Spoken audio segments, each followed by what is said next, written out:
Questão 2, letra G. Vamos fazer aqui o início. Lembro aqui que na questão passada, na da arctangente, eu expliquei que a imagem da tangente ela é os reais, né? A imagem da tangente, a tangente ela marca de menos infinito até mais infinito. Já no cosseno, a função cosseno, ela marca de menos 1 até 1. Se ela marca de menos 1 até 1, então o domínio da função inversa, da função arctangente, é de menos 1 a 1. Beleza? E aí a imagem, a gente tem que relembrar que, se eu não me engano, da função cosseno, eu acho que vai de 0 a π. Beleza? Então vou até escrever aqui a imagem, que foi, isso aqui é um padrão, né, da função arquicosseno. É uma convenção, o cara poderia ter escolhido outros valores, mas ele preferiu de 0 a π. Acho que ele poderia ter escolhido de menos π até 0, acho que também seria válido. Mas em geral o pessoal sempre usa de 0 a π, beleza? É uma convenção da função arctangente, a imagem dela, né? Tá, beleza. Então vamos começar aqui com, deixa eu ver, as assíntotas, né? As queridas assíntotas. Tá, essa função em particular ela não tem assíntota em lugar nenhum, cara. Deixa eu ver uma maneira bacana de ver aqui. Por que essa função não tem assíntota? Repare que funções que têm assíntotas verticais, a imagem delas ela tem que ser infinita em uma certa direção, né? Porque a imagem nossa ela é uma imagem é um intervalo, né? Porque, por exemplo, se você se aproxima de uma certa reta,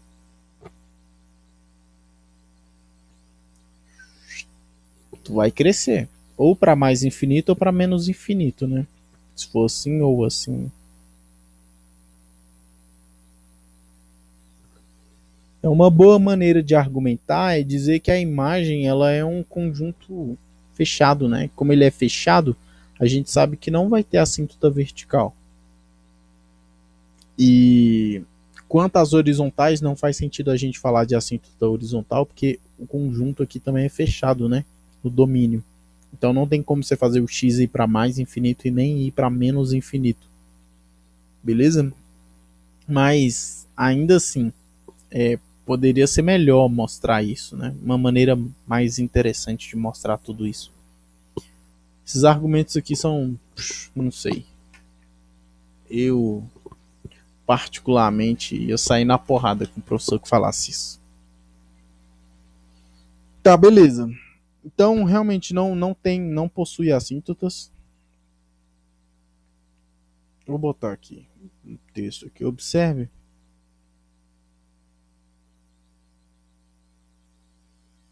que a imagem da função a função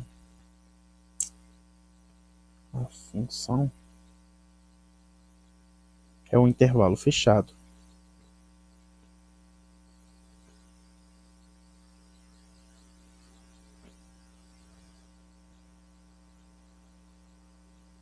Logo,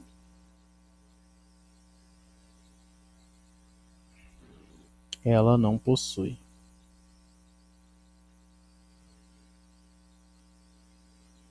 assíntota vertical.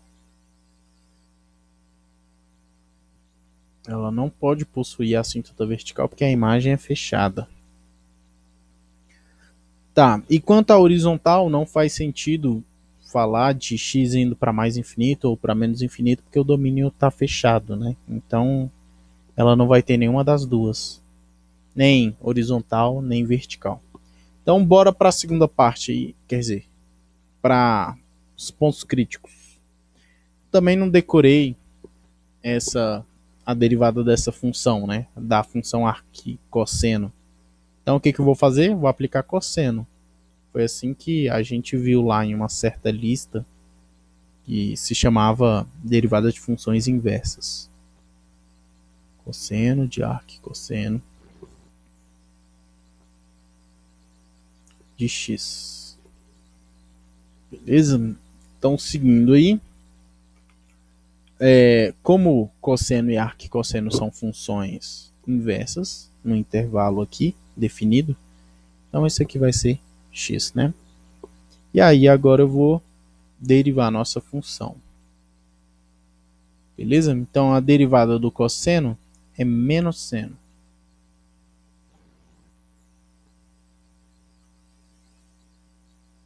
E a derivada do x vai ser 1. Ah, faltou a derivada de dentro, ó. Ia reprovar em cálculo. A derivada do cosseno é menos seno, só que eu tenho que multiplicar pela derivada de dentro.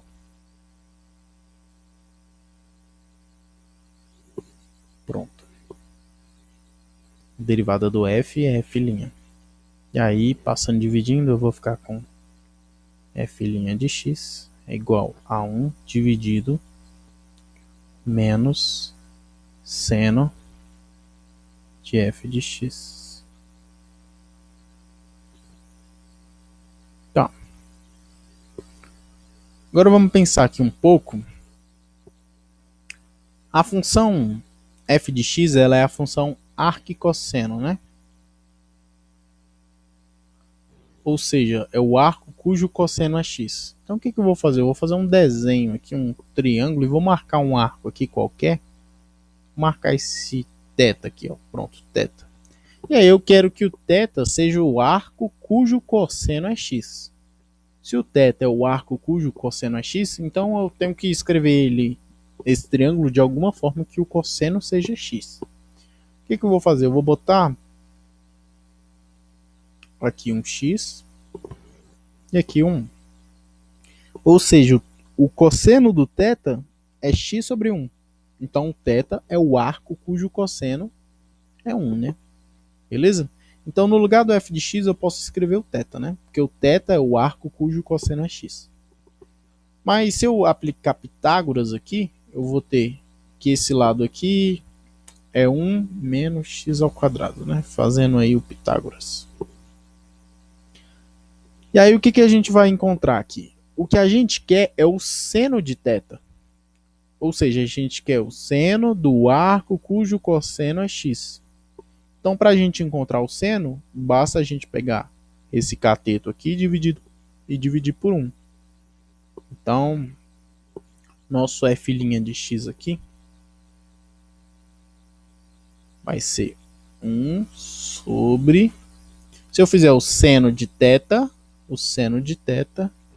aqui eu vou botar o menos, porque o menos já estava aqui, vai ficar 1 menos x ao quadrado.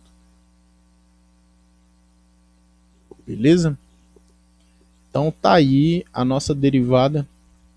Também não sabia de cor. Não decorei isso. E se eu tivesse decorado, hoje eu não saberia fazer. Menos 1 sobre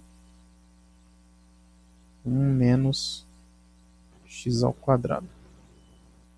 Então tá aí a nossa derivada. Agora, para encontrar os pontos críticos, o que a gente vai ter que fazer? Vamos ter que fazer o caso em que isso aqui é zero, e o caso onde isso não exista, né? Vou passar aqui para cá.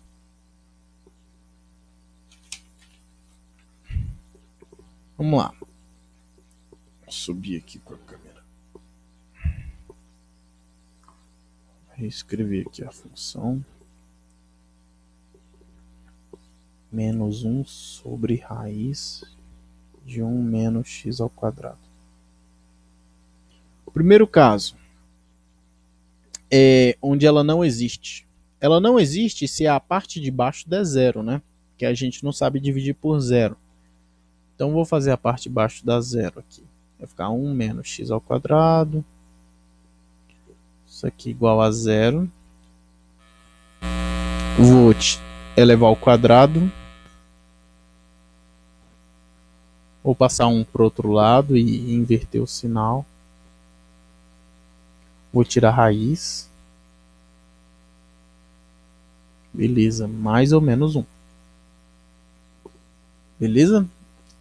Então, o x sendo mais ou menos 1, a função não existe, né? Deixa eu ver, vamos ver se o mais ou menos 1 está dentro do intervalo da nossa função arquicosseno. Não, né? Assim, tecnicamente, não, porque ele botou um intervalo aberto. Eu vou até conferir aqui se ele botou intervalo fechado ou aberto. Ele botou intervalo aberto. Então, sendo assim, a gente não poderia classificar esses pontos aí da extremidade como pontos críticos. Por quê? Porque foi na extremidade. Quer dizer, foi fora, né, do conjunto. Como foi fora, a gente poderia dizer que não tem ponto crítico. Não pertence. Não pertence ao domínio da função f. Então a gente joga fora essa aí. A segunda parte é que a função dê zero, né? Para uma fração dar zero, obrigatoriamente o numerador tem que ser zero. Então não tem solução.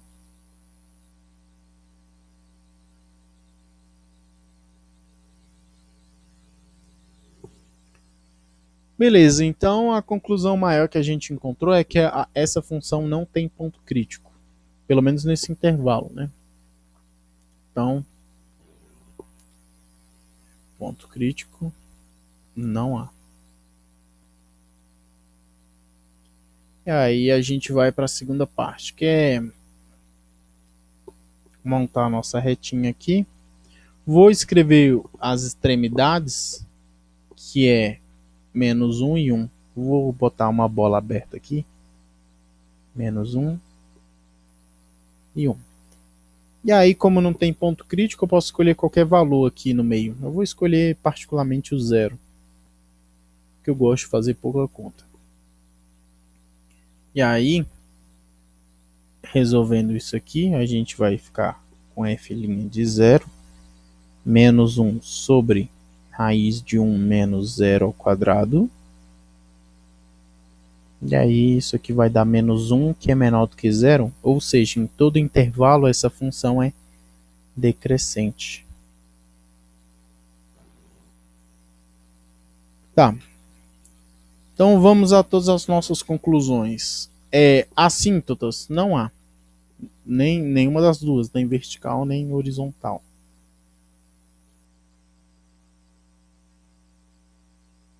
Ponto crítico não há também.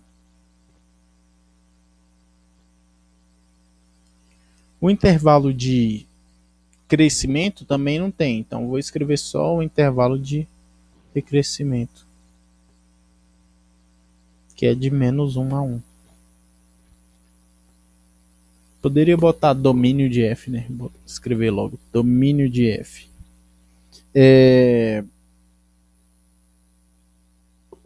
Então, deixa eu ver mais um pouco. Aí a nossa primeira parte acaba aí.